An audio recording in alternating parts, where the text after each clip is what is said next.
नमस्कार, बहुत स्वागत आप सभी दर्शकों का। आपके साथ मैं अक्षय विदुआ हूं और इस समय हमारे स्टूडियो में एक वैश्विक स्तर पर प्रखर प्रबल महाशक्ति पधारी हुई है। मेरे साथ इस समय अवधूत संत दादा गुरु हैं और दादा गुरु से हम जानेंगे कि उनका महाव्रत जो चल रहा है सनातन की शक्ति को वैश्विक स्तर पर स्थापित करने के लिए, ये महाव्रत उनका चल रहा है जिसमें कि 4 साल से वो सिर्फ और सिर्फ नर्मदा के जल पर जीवित हैं। इस पर वैश्विक स्तर पर कई रिसर्च भी चल रहे हैं। और आइए हम स्वागत करते हैं दादा गुरु का हमारे स्वदेश न्यूज़ के स्टूडियो में। बहुत बहुत स्वागत है दादा गुरु आपका जी। सनातन की शक्ति को वैश्विक स्तर पर स्थापित करने के लिए जल जंगल जमीन की आप बात करते हैं। मां नर्मदा के जल पर आप जीवित हैं। 4 साल से आपने ना अन्न खाया ना फल खाए और इस पर रिसर्च चल चुकी है। बहुत सारे आर्टिकल्स आ चुके हैं। इतना कठिन तप और जप आप कर रहे हैं, ये सिर्फ सनातन की शक्ति को वैश्विक स्तर पर स्थापित करना, गौ जल जंगल जमीन नदियों के इस देश में नदियों की प्रकृति उनकी शक्ति को स्थापित करना, यही आपका महाव्रत है दादा गुरु? निश्चित हर एक संत अपनी साधना करता है या कोई उपासना करता है तो साधना के पीछे कुछ ध्येय होता है। इस साधना या ये इस महाव्रत के पीछे केवल और केवल एक उद्देश्य है। ये साधना जीवन को दिशा देने के लिए, ये साधना घर परिवार समाज को बदलाव लाने के लिए, ये साधना ये महाव्रत माटी से जोड़ने के लिए, अपनी संस्कृति से जोड़ने के लिए। जैसे आज हमने देखा कि नहीं, चारों तरफ हम वैश्विक स्तर पे देखें तो चारों तरफ संक्रमण और आपदाओं का दौर चल रहा है। जीवन सबसे सुरक्षित हो ऐसी सबकी कामना होती है। तो जहाँ एक तरफ वैश्विक स्तर पर संक्रमण और आपदाओं का दौर चल रहा है, जहाँ सारी दुनिया भयभीत है, वही हमारे गांव नगर और हमारे भारत को देख रही है कि इतने भीषण संक्रमण और आपदा के दौर में ये भारत के गांव नगर में ऐसी कौन सी शक्तियां हैं या कौन से जीवन का ढंग है जो इन्हें भयमुक्त जीवन प्रदान करता है। तो कहीं ना कहीं ये साधना उसी सनातन की जीवंतता को वैश्विक स्तर पर लाना है। और साथ में जो हमारी संस्कृति है, हर एक राष्ट्र की एक संस्कृति होती है, एक जीवन शैली होती है, एक व्यवस्था जीने की व्यवस्था का एक ढंग होता है। तो कहीं ना कहीं ये महाव्रत, ये साधना उसी सनातन, उसी संस्कृति जिस पर हम खेले कूदे हैं और हमारा जीवन केंद्रित है, व्यवस्था केंद्रित है, ऐसी ही कुछ ये महाव्रत और ये साधना जो है उसी की ओर दुनिया का ध्यानाकर्षण भी करा रही है। साथ में अपनी माटी, अपनी संस्कृति से जोड़ने का प्रयास भी कर रही है। ठीक है, लेकिन ये आपका जो महाव्रत है इसे लेकर जगह जगह चर्चाओं का बाजार गर्म है। कोई कहता है ये मुमकिन नहीं है, कोई कहता है कि आप फल खाकर भी जीवित रह सकते हैं। रिसर्च आ रहे हैं, डॉक्टर परेशान हैं, हैरान हैं। इतनी तकलीफ पाकर आपने जो बीड़ा उठाया है, जल जंगल जमीन प्रकृति संवर्धन, गौ संवर्धन, सनातन की शक्ति को वैश्विक मंच पर सामने लाने का, तो ये लक्ष्य आपको लगता है कि ये बड़ा कठिन लक्ष्य है? इसके लिए आपका जीवन समर्पित है। लोग जागते हैं, लोगों में परिवर्तन आ रहा है। समाज जो है हमारा भारतीय समाज, उसकी विचारधारा में कुछ इस ओर उत्थान है? निश्चित, सबसे पहले तो अक्षय ये है कि इसमें कोई तकलीफ नहीं है। इस महाव्रत साधना में बहुत आनंद है। कहीं ना कहीं जो बालक माँ की निकटता में होगा, शक्ति की निकटता में होगा या प्रकृति की उस निकटता में होगा, वो सबसे बेहतर और सबसे सुरक्षित जीवन है। कहीं ना कहीं ये साधना, जैसे मैंने पहले बोला कि ये हमारी मूल सनातन संस्कृति पर केंद्रित है, या ये साधना, ये महाव्रत घर परिवार समाज को उस माटी संस्कृति से या जिन पर हमारा जीवन केंद्रित है या हमारी व्यवस्था का मूल आधार है, हमारे विकास का मूल आधार है, उस पर केंद्रित है। जैसे सारी दुनिया में हम ही हैं जो नदियों को माँ कहते हैं। जन्म देने वाली को तो माँ दुनिया कहती है, लेकिन हमारी सनातनी परंपरा में जीवन देने वाली को भी हम माँ कहते हैं, पालन पोषण करने वाली को भी हम माँ कहते हैं। दुनिया के लिए गौ को हम माँ कहते हैं। निश्चित, ये माटी, ये धरा को भी हम माँ कहते हैं। तो दुनिया के लिए वो नदी होगी, हमारे लिए साक्षात भगवती है। दुनिया के लिए वो बहता हुआ पानी है, हमारे लिए चलती हुई भवानी है, हमारे लिए चलता हुआ वो जीवन है, या चलती हुई एक व्यवस्था है जो हमारे जीवन का आधार है। और कहीं ना कहीं ये जिसको दुनिया नदी समझ रही है, हमारे लिए वो जीवंत शक्ति है। हम बड़े गर्व से कहते हैं कि हमने शक्तियों को प्राप्त किया है, गंगा के रूप में, गोदावरी के रूप में, यमुना के रूप में, कावेरी के रूप में, माँ नर्मदा के रूप में हमें शक्तियाँ प्राप्त हैं नदियों के रूप में। यदि हमने शक्ति कहा तो ये उसी नदी, जिसको दुनिया नदी कह रही है, उसी नदी पर केंद्रित एक जीवन है कि कैसे हम प्रकृति या उस शक्ति की निकटता में सबसे बेहतर जीवन को हम जी सकते हैं, सबसे सुरक्षित जीवन को हम जी सकते हैं। कारण चारों तरफ संक्रमण, आपदा, व्याधियां, रोग, दोष चारों तरफ हम देख रहे हैं, लेकिन हमें देखो, हमें 4 वर्ष व्यतीत हो रहे हैं और हम माँ नर्मदा के जल, वो दुनिया के लिए जल होगा, हमारे लिए जल के रूप में वो शक्ति है जिसके बल पर हम 4 वर्षों से लगातार चल रहे हैं। लेकिन एक सामान्य में रहता होगा कि कोई साधना करेगा, कोई महाव्रत करेगा तो वो किसी एक स्थान पर आकर बैठकर करता है। लेकिन देखो, ये साधना के दौरान 4 वर्षों से हम लाखों किलोमीटर की यात्रा कर लिए।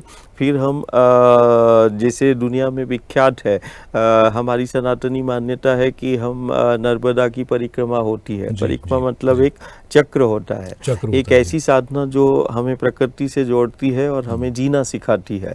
तो उसमें हम 3500 किलोमीटर पैदल भी चलते हैं। अब तो फल या अन्न की बात ही नहीं, हम तो वायु को आहार बनाकर हम यानी आप जल भी एक जो विश्राम का समय होता है, आप उस समय ग्रहण करते हैं। निश्चित, हम सिर्फ वायु। और कई बार ऐसा देखने को मिलता है कि नहीं, उसमें पूछा जाता है कि नहीं, ये वायु पर रहकर आप या जल पर रहकर आप दुनिया को या समाज को क्या बताना चाहते हैं। तो हम सिर्फ परिवार से, समाज से यही हम कहते हैं कि देखो, जिन्हें दुनिया पेड़ पहाड़ों के रूप में देख रही है, हमारी संस्कृति है। हमने माँ को देखा, वो तुलसी कोट घर के आंगन में वो तुलसी के पौधे से प्रार्थना करती है, जल अर्पित करती है। हमने देखा परिवारों को कि वो कभी गोवर्धन, कभी कामदगिरी, कभी मानधाता, कभी अमरकंटक उसकी परिक्रमा करते हैं। उन पेड़ों को, पहाड़ों को हम पूजते हैं। दुनिया में नौमी अभी कल ही निकली है। निश्चित कि हम पेड़ पौधों से प्रार्थना, मैं बोलूं कि नहीं, पेड़ पौधों से, पहाड़ों से प्रार्थना करते हुए दुनिया में कहाँ मिलेगा? नदियों से प्रार्थना करते हुए, पूजन करते हुए कहाँ मिलेगा? तो वो विश्व में सिर्फ भारत में और भारत के इन गांव नगर में वो भक्त प्रेमी मिलेंगे जो नदियों को पूजते हुए, माटी को पूजते हुए, गऊ को पूजते हुए, पेड़ पहाड़ों को पूजते हुए। तो कहीं ना कहीं ये जो मैं जिस जीवन को जी रहा हूँ, वो पूरा इन्हीं पेड़ पहाड़ और उस माँ नर्मदा या उस जीवन दायिनी पर केंद्रित है, जो सिर्फ हमारे जीवन का आधार नहीं, हमारी व्यवस्था, हमारे विकास का, हमारे धर्म का, हमारी संस्कृति का या वो आधार है। या हम यूं कहें कि जैसे शरीर में एक मेरुदंड होता है, तो ऐसे ही ये गंगा नर्मदा इस राष्ट्र का मेरुदंड है, ये धर्म संस्कृति का मेरुदंड है, ये व्यवस्था और विकास का मेरुदंड है। और कहीं ना कहीं इन्हीं को संरक्षित करने के लिए कि यदि हम बेहतर जीवन को जीना चाहते हैं, हम सुरक्षित जीवन को जीना चाहते हैं, एक बेहतर समाज की यदि हम परिकल्पना को साकार करना चाहते हैं, तो हमें उस गंगा से जुड़ना होगा, हमें उस हिमालय से जुड़ना होगा, हमें इन जीवनदायिनी पवित्र नदियों से जुड़ना होगा, माँ नर्मदा से जुड़ना होगा, विंध्याचल से जुड़ना होगा, इस प्रकृति से जुड़ना होगा। और जो प्रकृति से जुड़ा है या जो प्रकृति के अपने समीप है, वो हर आपत्ति विपत्ति, हर संक्रमण और हर आपदा से वो मुक्त होगा। अच्छा, एक बात बताइए कि अभी हमने देखा, जैसे आप बात कर रहे हैं, अभी आप दिल्ली में भी थे, वहाँ आपने देखा होगा कि यमुना की क्या स्थिति है। ठीक है, यहाँ मध्य प्रदेश की अगर हम बात करते हैं तो बहुत सारे पर्यावरणविद, प्रकृतिविद, मैं जाता रहता हूँ लोगों के बीच में, कॉन्फ्रेंसेस में, लोग ये कहते हैं कि जो नर्मदा का उद्गम स्थान है अमरकंटक में, वहाँ सर्वाधिक निर्माण हुए हैं, वहाँ जलधारा छोटी हो चुकी है और वृहद स्तर जो आप अब देखते हैं शहरी इलाकों में आकर या थोड़ा दूर आकर, जैसे मध्य प्रदेश से लेके खंबात की खाड़ी तक, भरूच तक, तो ये डैम का पानी है। तो इस ओर लोगों की जागरूकता, नदी नाले मिल रहे हैं, धार्मिक स्थान है, लोग जाते हैं कपड़े छोड़कर आ जाते हैं, नदी की अपनी जो जीवन रेखा है, जो लाइफलाइन है। मैं ये देख रहा हूँ कि आप जैसे संत इतना कठोर तप कर रहे हैं, लेकिन उसके बावजूद लोगों में अभी उस तरह की, क्योंकि आस्था अंधी है। इस देश का सबसे बड़ी विडंबना ये है कि इस देश की आस्था अंधी है। कपड़े छुड़ाएंगे लोग। आप नर्मदा को नदी मान रहे हैं, आप पवित्र खुद तो हो रहे हैं, और गंगा दशहरा होता है, नर्मदा जी कोई उत्सव होता है, जब ये कहावत है कि माँ गंगा भी नर्मदा स्नान के लिए आती हैं। वर्ष में एक बार नर्मदा जी से मिलने हैं। ये इसमें तो मतलब ये आप ये देखिए ना कि ये आस्था हमारी उस माँ को, उस जीवनदायिनी को किस ओर लेकर जा रही है। कहीं ना कहीं आज विडंबना है कि सृजन के द्वार विसर्जन के द्वार बनते जा रहे हैं, और कहीं ना कहीं हमारे इसके मूल कारण में हम जाएंगे तो गलत जीवन शैली है, और गलत आचरण के कारण, या हम यूँ कहें कि जो हम उत्सव या त्योहारों में हमारी परंपराओं में आई कुछ विसंगतियों के कारण आज सृजन के द्वार विसर्जन के द्वार बनते जा रहे हैं। जो अविरल जलधारा हमारे जीवन व्यवस्था और विकास का मूल आधार है, आज वो दम तोड़ती हुई कहीं कहीं नजर आ रही है। और जो दुनिया का सबसे असाधारण शक्तियां हैं, गंगा, नर्मदा, गोदावरी, यमुना, आज यमुना की स्थिति को हम देखते हैं, कभी हम गंगा की स्थिति को हम देखते, तो कहीं ना कहीं एक पीड़ा होती है कि गंगा हमारी शक्ति है, गंगा इस राष्ट्र का मेरुदंड है, नर्मदा इस राष्ट्र का जैसे हृदय होता है, धड़कन होती है कि वो, तो ऐसे ये शक्तियां हैं जिनके बिना हम अपने राष्ट्र की या जीवन की कल्पना भी नहीं कर सकते हैं, या हम अपने अस्तित्व की कल्पना नहीं कर सकते हैं। आज ये साधना या ये जो महाव्रत है, इन्हीं की जीवंतता को वैश्विक स्तर पर और घर घर तक हम यही समझाने का प्रयास कर रहे हैं कि हमारे पास कुछ ना हो, हमारे पास कोई साधन संसाधन ना हो, लेकिन कहते हैं बच्चे के पास माँ हो या माँ के पास बच्चा हो तो वो जीवन सुरक्षित है। आज हमारा जो धन है या जो हमारी शक्ति है, हम दुनिया को ये बताना चाहते हैं और समाज को और अपनों को कि देखो हमारे पास इतनी असाधारण शक्ति गंगा है, नर्मदा है, गोदावरी है, कावेरी है, मतलब ये नदियाँ जिसको बोल रहे हैं ये शक्तियाँ हैं। फिर इसके बाद हम बोलते हैं कि देखो ये सिर्फ हमारे जीवन व्यवस्था या जीवन का आधार नहीं, ये हमें कई सदियों से, युगों से हमारी सुरक्षा में भी इनका योगदान है, हमारी व्यवस्था में भी इन्हीं का योगदान है। जिसके तट पर धर्म और संस्कृति जन्मे, सभ्यताओं ने जन्म लिया, आज वही तट और पथ जो है असुरक्षित महसूस हो रहे हैं। तो कहीं ना कहीं वो तट और पथ को हमने असुरक्षित नहीं किया, कहीं ना कहीं समाज ने खुद को असुरक्षित कर लिया है, हमने अपने जीवन को असुरक्षित कर लिया है और संकट में डाल दिया है। तो ये साधना या जो महाव्रत है, आज बहुत सारा चिकित्सा जगत का ज्ञानी और विज्ञानी जो है इस पे शोध करता है, और इस जब शरीर पर शोध करता है वो देखते, कारण अब ज्ञान और विज्ञान तो प्रमाण चाहता है। और आज सबसे बड़ा चर्चा का विषय ये है कि ये कैसे संभव है कि कोई जल पर 4 वर्ष से है, ये कैसे संभव है कि 45-46 डिग्री का तापमान है और ये बोलते हैं कि 30 किलोमीटर, कभी 32 किलोमीटर वायु पर चलते हैं। अब चिकित्सा विज्ञान जो दुनिया का है वो तो ये कहता है कि यदि 46 डिग्री 45 डिग्री तापमान पर यदि कोई 30 से 32 किलोमीटर कोई वायु पर चल रहा है तो उसका जीवन समाप्त हो जाएगा। लेकिन देश के जो प्रख्यात चिकित्सकों की टीम है, और इसमें एक और अच्छा अवसर आया कि जब मध्य प्रदेश शासन ने, राज्य सरकार ने, ये पहला प्रदेश बन गया है, देश का नहीं दुनिया का, जिसने अपनी सनातन संस्कृति पर शोध कराया, जिसने एक ऐसे जीवन पर शोध कराया जो नदी पर केंद्रित है।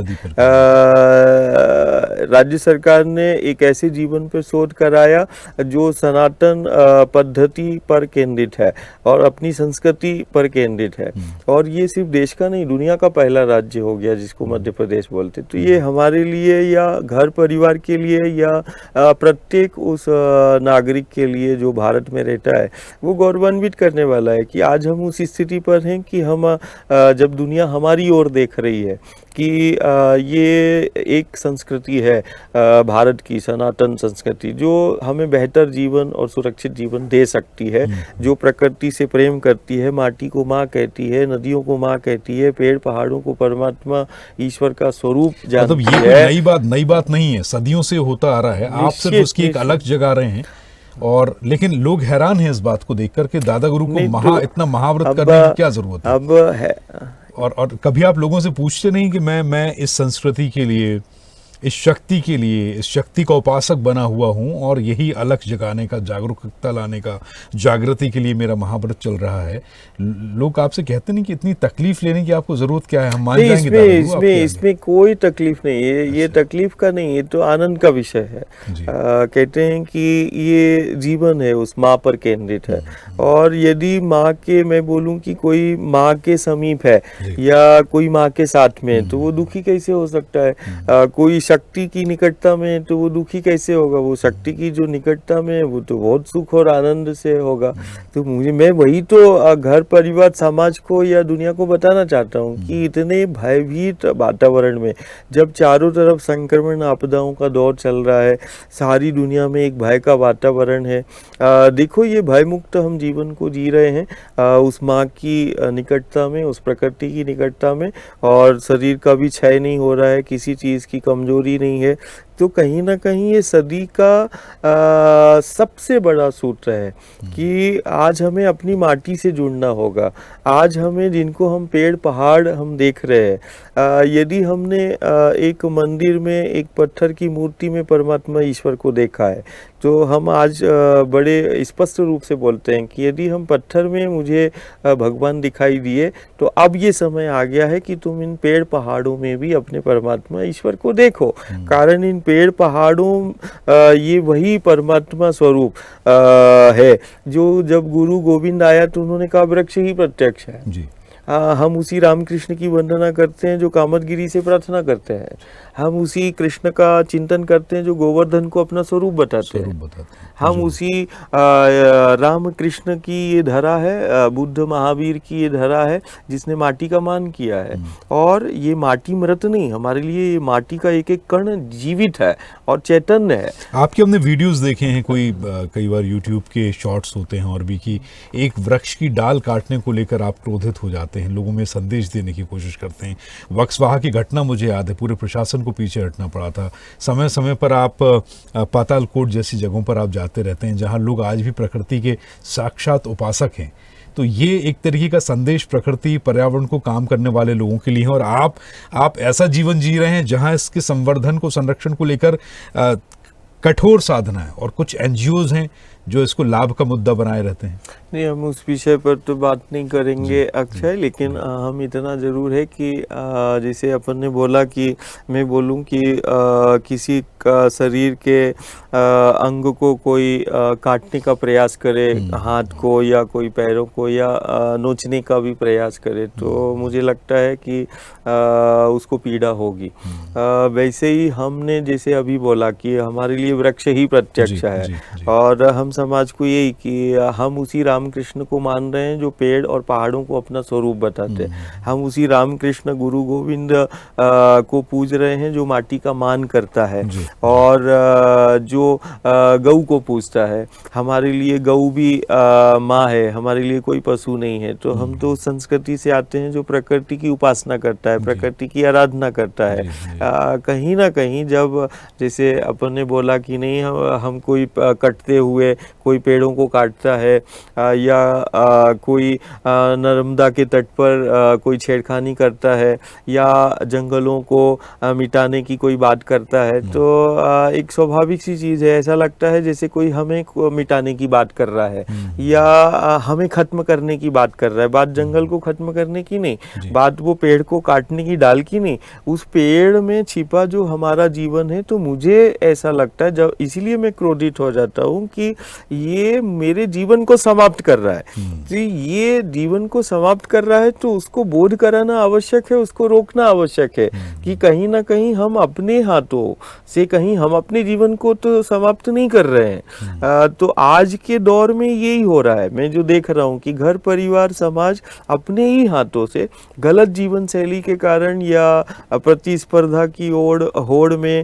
धन संसाधन जुटाने के कारण वो अपने जीवन को समाप्त करता चला जा रहा है। तो ये कहीं ना कहीं साधना, महाव्रत या जो प्रतिक्रियाएं समाज देखता है, वो कहीं ना कहीं जीवन को सुरक्षित करने के लिए है कि अपने हाथों से आप अपने जीवन को समाप्त ना करें। यदि हम किसी को जीवन नहीं दे सकते तो हम अपना जीवन भी खत्म ना करें। ये कहीं ना कहीं इसमें संदेश छिपा है। आपका इतना कठोर महातप है, महाव्रत है, मैं ये जानना चाहता हूँ कि इससे सीखते हुए जो लोग आपको देख रहे हैं, जो आपको सुन रहे हैं, उनको अपनी दैनिकचर्या, अपनी जीवनचर्या कैसी रखनी चाहिए? अपने स्तर पर अगर मैं जागरूक हूँ, लोग जागरूक होंगे, तो उनको क्या ऐसी शुरुआत करनी चाहिए अपने जीवन में कि वो आपसे प्रभावित होकर आपके उद्देश्यों में भागीदारी, अपनी सहभागिता निभा पाएं? क्या करें? इससे जो धीरे धीरे परिवार और समाज का ध्यान आकर्षण हुआ और जो परिवार समाज जुड़ रहा है, ऐसे हजारों लाखों भक्त प्रेमी जो है वो ये अब प्रारंभ भी कर दिया है कि दादा क्या चाहते हैं या हमारे से क्या अपेक्षा है, हम कैसे बेहतर अपने जीवन को जिए या कैसे हम बेहतर सुरक्षित अपने घर संसार को करें। तो उसमें सबसे पहले एक बेहतर जीवन के लिए या सुरक्षित जीवन के लिए उसको प्रकृति के समीप आना होगा, उसको अपनी संस्कृति के समीप आना होगा। कारण जो भी हम आपत्ति विपत्तियां देख रहे हैं, वो आपत्ति विपत्ति का कारण है प्रवृत्ति, प्रकृति नहीं। तो आपत्ति विपत्ति का कारण प्रवृत्ति है और प्रवृत्ति से निवृत्ति जो करा दे, ये वही साधना है जो प्रवृत्तियों से घर परिवार को निवृत्ति करा रही है और संस्कृति और प्रकृति से जोड़ रही है। ये वही साधना है, ये वही व्रत है कि जहाँ एक तरफ वो संस्कृति और प्रकृति की जीवंतता को हम रख रहे हैं, वहीं दूसरी तरफ ये साधना हमारी उस माटी से, संस्कृति से, प्रकृति से जोड़ रही है। और जब कोई व्यक्ति या कोई परिवार अपनी संस्कृति से जुड़ा रहेगा, अपनी माटी से जुड़ा रहेगा और प्रकृति के समीप रहेगा, तो वो संक्रमण और आपदाओं से मुक्त होगा, वो बड़ा खुशहाल और आनंदित जीवन को जी सकता है जब वो अपनी माटी और अपनी संस्कृति से जुड़ा है। कैसा महसूस होता है जब डॉक्टर्स तरह तरह की मशीन्स लगा देते हैं? डॉक्टर्स हैरान है इस बात को देखकर कि कोई व्यक्ति 4 साल 12 चुको 48 महीने से कैसे हवा और पानी पर कोई जिंदा है। डॉक्टर्स भी परेशान हैं। तो जब आपको एक प्रयोगशाला बनाया जाता है, सो हालांकि आप संत हैं, आपकी तो कई तरह की मुद्राएं और कई तरह की मनस्थितियां होती होंगी, तो ऐसे समय पर कैसा महसूस करते हैं जब एक संत के शरीर को, एक तपस्वी के शरीर को एक शरीर मानते हुए विज्ञान आपसे खेलने की कोशिश करता है, जांच पड़ताल करता है, ठोकता बजाता है? क्या आखिर है क्या? देखो, विज्ञान अपने को वो हमें अलग देख सकता है, लेकिन मुझे लगता है धर्म अध्यात्म से जुड़ा ही ज्ञान और विज्ञान उसकी है, शक्तियां अलग है ना? नहीं, वो शाखा ही है। लेकिन आज की विडंबना है कि जो धर्म से जुड़ा है और जो कोई विज्ञान से जुड़ा है, तो वो अपने को अलग अलग समझ। मुझे लगता है ये साधना एक सेतु का काम करेगी जो धर्म अध्यात्म के साथ ज्ञान और विज्ञान को जोड़ रही है। आज ये साधना में एक चीज तो निश्चित हो गई कि धर्म से जुड़ा वाला, अध्यात्म से जुड़ा वाला और विज्ञान से जुड़ा वाला, इस साधना के कारण वो एक ही मंच पर आ गए और इस पर शोध कर रहे हैं। और वो अपना अपना उन्होंने पक्ष रखा, प्रामाणिकता, विज्ञान अपना पक्ष रख रही है कि मैंने शोध के दौरान इनके शरीर का परीक्षण, कारण ये शरीर तो उस माँ का है, कहते संत का कोई जीवन नहीं रहता, समाज का रहता है, ये तो इस धरा के लिए, परिवार के लिए ही समर्पित है, तो इसमें तो मुझे कुछ नहीं रखता। जब वो शरीर के साथ छेड़खानी या कुछ ऐसा परीक्षण करते हैं तो मुझे तो यही लगता है कि नहीं, कहीं ना कहीं ये शरीर जो है वो परिवार के या इस धरा के काम आ जाए। तो मैं तो इसी कारण से आया, परिवार समाज के लिए, इसी माटी के लिए। आप कहते हैं कि मैं हर बार आता हूँ, मेरा हर बार जीवन होता है, जन्म होता है, और हर बार एक मिशन को लेकर, एक उद्देश्य को लेकर आप संसार में ये जागृति जगाने के लिए आप हमेशा आते हैं। कहते हैं कि जन्म का कारण होता है, इसे गुरु गोविंद के अवतार का या उसके आने का कारण होता है। और हम युग और सदी देख लें कि जब भी गुरु और गोविंद आया है तो उसने इस धरा पर केंद्रित जीवन को, धरा की जीवंतता को बताया, इन पेड़ पहाड़ों को अपनी स्वरूप बताया, और इन्हीं जीवनदायिनी के तट जो गंगा यमुना के हैं, गोदावरी नर्मदा के हैं, इन्हीं तट पर गुरु गोविंद समाज को मिला है, शंकर मिला है, परमात्मा ईश्वर मिला है। अंतिम क्षणों में गुरुदेव, आप अभी दादा गुरु आप एक और परिक्रमा करने जा रहे हैं, ये अपने आप में अचंभित करने वाला है। आपकी 2 हो चुकी हैं 3200 किलोमीटर की, अब ये भी दुनिया के लिए रहस्य है कि एक ऐसी नदी जिसकी लोग परिक्रमा करते हैं। अब परिक्रमा हमारी मान्यता है, हमारी सनातनी परंपरा है। परिक्रमा, नर्मदा मैया की परिक्रमा एक साधना है, एक उपासना है। ये साधना एक ऐसी है, सहज साधना, जो जीवन को दिशा देती है। ये साधना में खास बात ये है कि नर्मदा की परिक्रमा जिसको दुनिया परिक्रमा कर देख रही है, वो साधना है। अब साधना में क्या होता है, व्यक्ति या फिर बैठेगा, लेकिन ये साधना दुनिया की एकमात्र है जहाँ व्यक्ति चलता है, साधु हो, संत हो, भक्त हो, प्रेमी हो, चलना, यहाँ चलना साधना कहलाती है। दुनिया में सिर्फ एक नर्मदा का पथ है जहाँ चलना साधना कहलाती है, और जाने अनजाने में कोई बैठा तो उपासना हो जाती है। एक ऐसी साधना जो व्यक्तित्व का निर्माण करती है, जीवन को दिशा देती है, समाज में बदलाव लाती है, जीवन में बदलाव लाती है, और परमात्मा ईश्वर का साक्षात्कार कराती है। बहुत बहुत धन्यवाद, आपने कीमती समय स्वदेश न्यूज़ को दिया, और हमारी पूरी टीम की ओर से आपको शुभकामनाएं। आपका महाव्रत पूरा हो, आपका उद्देश्य पूरा हो, और हमारे देश की, हमारी सनातन संस्कृति को मानने वाली इस जनता को, हमारे सभी देशवासियों को, विश्ववासियों को वैश्विक स्तर पर सीखना चाहिए कि प्रकृति, नदी, जल, सनातन, इन सब की रक्षा ही आपका जीवन है। नमस्कार।